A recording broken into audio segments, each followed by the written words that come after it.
sua busca por agradar, teu medo de tomar a decisão errada, de fazer algo errado, essa necessidade de tentar fazer sempre tudo certo e por isso você começa a controlar tudo, a tua necessidade de se sentir segura, de ter certeza do caminho que você está trilhando. Tudo isso pode estar escondendo, esses sintomas, né, podem estar escondendo atrás uma dinâmica que precisa amadurecer. A dinâmica de uma jovem, da filha, da menina ingênua, que precisa fazer o seu caminho para desenvolver a sua sabedoria interna. E eu sei que é importante dizer que isso não tem a ver com a idade. Você pode ter 40 anos, você pode ter 20 anos. Essa maneira de se expressar, essa dinâmica, ela não tem a ver com a tua idade cronológica. Ela tem a ver com a tua idade psíquica. Eu sou Ana Marques, sou mentora de mulheres e ajudo mulheres nesse caminho de despertar da sua sabedoria interna, através de exercícios muito práticos de desenvolvimento da inteligência espiritual, através desse reconhecimento de quais dinâmicas estão ativas na tua vida e se elas estão saudáveis, não saudáveis, a gente consegue desenhar um caminho para que você possa se desenvolver e acessar essa sabedoria que já está dentro de você, mas ela está escondida em algum lugar da tua floresta. Nesse vídeo a gente vai falar hoje sobre essa dinâmica dessa menina, dessa jovem ingênua, tão insegura, que precisa tanto de aprovação dos outros, e de como ela pode se tornar rainha de si mesma, soberana de si, encontrando a sua sabedoria interna. Se você ainda não está inscrita no canal, aproveita, porque toda quinta-feira tem vídeo novo para você. Bom, a maneira como eu trabalho com esses arquétipos e essas dinâmicas no reencontro e nos atendimentos é através dos deuses e deusas gregos. Por quê? Porque eles têm uma historinha muito clara, eles têm uma mitologia muito clara, desenhada, escrita, documentada, que é fácil da gente encontrar e reconhecer. A gente se comunica através de histórias, né? Desde a época das cavernas. A gente aprende através de histórias, a gente se interage um com o outro através de histórias.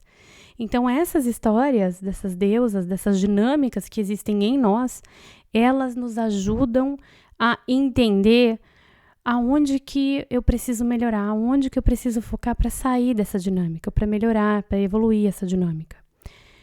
E essa dinâmica da Coreia, então, ela é uma das que eu mais trabalho, né, nos atendimentos, porque ela fala sobre esse nosso processo de transformação pessoal, esse nosso processo de busca interna por sabedoria. E Coreia, ela começa a história, né, que ela é uma menina, ela é filha de Deméter, da grande deusa, da grande mãe. E eu já falei sobre Deméter aqui em alguns vídeos, eu vou deixar para vocês o link dos vídeos, porque Deméter é um arquétipo também muito presente em nós mulheres, independentemente se você é mãe ou não, mas é esse arquétipo da cuidadora, da salvadora, daquela que se dedica aos outros.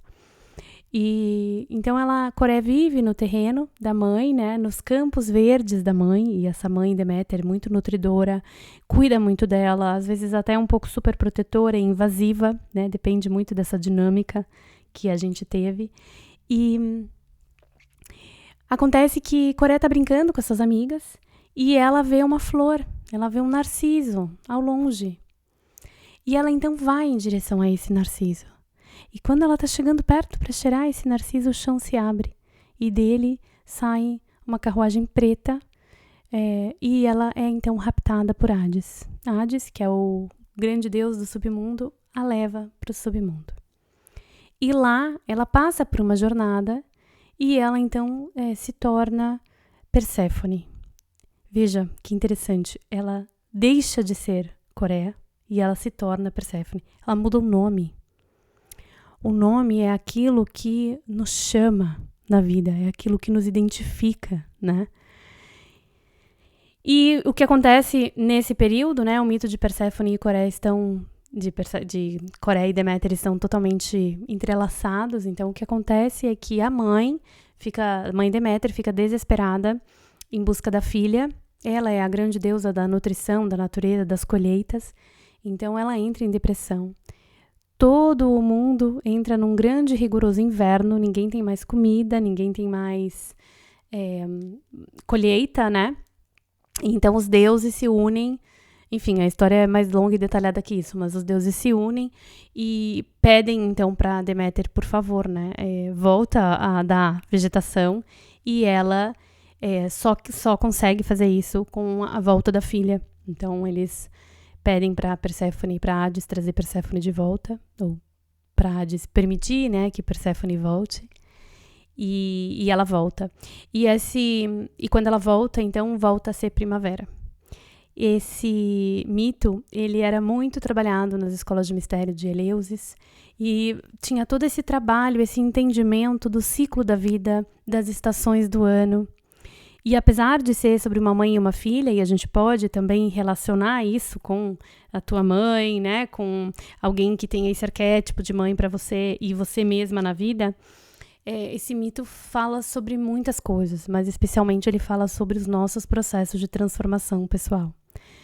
Como que a gente sai de uma menininha ingênua e a gente se transforma em dona de si, né? Em senhora de si mesma. Como que a gente sai de uma menininha ingênua e se transforma em soberana de si? Ele conta pra gente, esse mito nos conta. Bom, tem uma série de significados aqui, a gente não vai entrar tanto no detalhe, mas alguns pontos acho que são bem interessantes.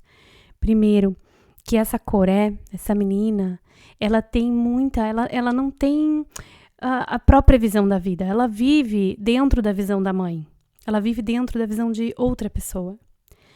E então ela fica o tempo inteiro tentando se encaixar, tentando caber, tentando não aparecer, com medo de fazer algo errado, de tomar uma escolha errada. E quando ela vai para o submundo, o que acontece? Um corte, um rompimento muito abrupto na vida dela, na dinâmica da vida dela. E é por esse rompimento que ela se transforma. Ela acessa o seu submundo, isso nos indica uma depressão, uma angústia profunda, algo que vai muito fundo em nós, escuro, frio, solitário. Mas depois que a gente passa por essa fase, vem a fase dessa soberania, dessa sabedoria interna que é encontrada dentro de cada um de nós. E aí, então, ela pode ressurgir e pode ser primavera de novo. Sobre o que a primavera fala? Ela fala sobre uma nova vida, sobre a possibilidade de um novo começo. E quando a gente olha isso dessa perspectiva de um processo de transformação pessoal, ele pode ser em qualquer âmbito da tua vida. Então, por exemplo, na maternidade, eu até tenho um episódio sobre isso. Como que a maternidade é um portal de despertar e de empoderamento da mulher? É porque a gente acessa essa Coré, quando a gente é recém-mãe, a gente tá nesse lugar de não saber o que fazer, de não saber direito o que é certo e o que é errado, aquela criança, a gente não sabe cuidar, a gente tem medo de fazer alguma coisa errada. A gente tem medo do julgamento. Se alguém dá um palpite, a gente não consegue dizer, foda-se esse palpite. A gente fica pensando, será que eu fiz certo, será que eu fiz errado, como é que eu tô? Existe uma quebra brusca entre a vida que você tinha antes de ter o bebê e a vida com o bebê. É uma quebra brusca. A gente normalmente, né, para de trabalhar, tem a licença, tem todo o corpo que está voltando, a queda dos hormônios, a falta de sono, uma série de coisas nos tira totalmente da nossa zona de conforto, nos coloca nesse lugar escuro, solitário, onde a gente não sabe o que fazer. Mas é aí dentro, né, que a gente vai acessando a nossa sabedoria interna. E nesse processo existe esse outono, que é esse abrir mão de quem eu era, deixar ir o que não me serve mais. Existe o inverno, que é esse momento em que a gente se sente separada do mundo, né? Na maternidade, às vezes, no puerpério, a gente se sente totalmente alheia ao mundo, isoladas. Mesmo que tenha gente em volta, o que a gente está vivendo internamente é muito profundo. É muito nosso, né? De cada uma de nós. E aí, depois disso, depois desse inverno, existe uma sementinha de uma nova vida, de uma nova pessoa, de uma nova dinâmica, de uma nova perspectiva para a vida. E essa sementinha, então, com o tempo, ela pode vir a florescer. E esse vir a florescer é uma nova primavera. É uma nova vida que você pode colocar para você mesma. É um novo renascer. Vou dar um outro exemplo, né? Aonde mais a gente pode ser Coré? E como isso não tem a ver com idade. Então, você pode... Eu, por exemplo, né? Aos 40 anos, decidi mudar de carreira. E decidi começar a trabalhar num âmbito totalmente diferente do que eu trabalhava antes. Apesar de fazer formações, práticas, né? Estudar muito e conversar e treinar e lá. Quando a gente entra num novo emprego, numa nova vaga, né? Se você já trocou de emprego, você vai lembrar. Quando você começa, mesmo que você não seja mais jovem, estagiária, você começa entrando num lugar novo. E você começa um pouco Coré. Meio sem saber o que fazer, às vezes não sabe com quem falar. Às vezes, mesmo você sendo uma executiva, você entra nova numa empresa, você está ali sem saber que dinâmicas acontecem ali. Com quem que você pode contar, com quem que você não pode contar, aonde você tem que tomar cuidado. E você vai assim, né? Você vive um momento de não saber, de insegurança, de, entre aspas, né? Uma ingenuidade. E aí, aos poucos, você vai aprofundando na tua tarefa, aprofundando naquilo que você veio fazer. E aí você consegue ir ganhando o seu poder pessoal. Sabendo navegar nesse mundo, sabendo o que escolher, como decidir, com quem falar, com quem não falar. Que batalhas lutar, quais batalhas deixar perder. Você vai aprendendo isso, e isso você vai ganhando essa sabedoria. Quando a gente está falando de um processo de autoconhecimento, a gente está falando sobre essa jornada. Independente de onde você começa, de qual é o teu terreno psíquico, né? De qual é o teu campo, de onde você está começando. Uma jornada de autoconhecimento, ela é uma jornada que vai te fazer mergulhar a fundo, no escuro, nas tuas sombras, no teu inconsciente, naquilo que você, nos traumas, naquilo que você não vê, naquilo que você nem sabia sobre você mesma. E durante esse processo você vai se enxergando, você vai ganhando perspectiva, você vai ganhando experiência, você vai ganhando clareza, né? Por exemplo, no reencontro que a gente começa com a biografia, você vai entendendo que ritmo a minha vida trouxe para mim até agora. O que eu aprendi, quais padrões aparecem na minha biografia, o quanto que o que eu vivi lá no segundo setênio me interfere agora. Olha os padrões aqui, olha esses hábitos que eu criei, olha a maneira como eu enxergo a autoridade, olha, você vai entendendo e vai ganhando clareza. Por quê? Porque você fez um mergulho. Um mergulho em si, um mergulho no teu reino de Hades, um mergulho no teu inconsciente. E nesse processo, à medida que você vai fazendo esse mergulho, vai se conhecendo, você vai entendendo melhor sobre si mesmo e vai conseguindo acessar essas forças e esses lugares. Por quê, gente? Que eu falo que é tão potente isso. Porque nesse reino nosso do inconsciente, nesse submundo, não tem só aquilo que a gente não gosta. Tem um monte de tesouro, tem ouro ali, tem riquezas da nossa alma que ficaram guardadas, escondidas. Porque no nosso processo de socialização, diziam que era feio, que era chato, que dava trabalho, que uma série de outras coisas. E aí a gente vai escondendo isso ao longo da vida. Então, uma menina, por exemplo, que é muito determinada, que sabe o que quer, quando a mãe diz não, ela vai lá e argumenta, e luta, e briga, ela vai ser considerada chata, entre aspas, briguenta, entre aspas. Por quê? Porque aquilo incomoda aqueles adultos, porque aquilo tira o sossego da família, porque quando a menina quer uma coisa, ela quer mesmo. Isso, essa determinação, essa força, essa coragem, que é tão potente na nossa vida, ela pode ter sido escondida. Essa menina pode ter escondido isso nessa época, sabendo que quando ela mostrava isso tudo, ela não era aceita, ela não era amada, ela tinha uma retaliação, ela incomodava, e quando ela incomodava, as pessoas talvez não tratassem ela com tanto amor. Então, para ser aceita, para ser amada, ela vai lá e esconde essa parte dela. E essa parte fica guardada onde? Nesse submundo que você encontra quando você faz um processo profundo de autoconhecimento. Então, tem muitos tesouros aí que ficaram escondidos por esse processo de socialização. E por que eu tô te contando isso? Porque se você tá vivendo numa dinâmica Coré, se você tá vivendo numa dinâmica da menina, que precisa saber a resposta, que precisa que alguém te diga o que fazer, que fica se perguntando, será que eu fiz certo, será que eu fiz errado? Enxergando que como se tivesse preto e branco só na vida. Você precisa fazer o teu processo de amadurecimento. Porque se você tá aqui, você não é mais criança. Então, apesar de que você pode ter momentos coré em diversas áreas da tua vida, se você começa um novo trabalho, se você tá num novo relacionamento, se você acabou de ser mãe, você não é mais criança. Na vida, você é adulta. E parte desse processo de buscar o teu poder pessoal é parte do teu adultizar, crescer, se desenvolver, evoluir.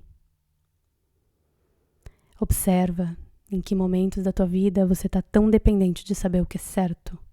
Como eu devo fazer? Em que momentos da tua vida você está esperando que alguém te traga a resposta? Quantas vezes vem gente para mim, para atendimento de leitura de mapa e quer saber a resposta e não tem uma resposta? Eu, enquanto mentora, não vou te dar uma resposta, porque não existe só um caminho. Não existe.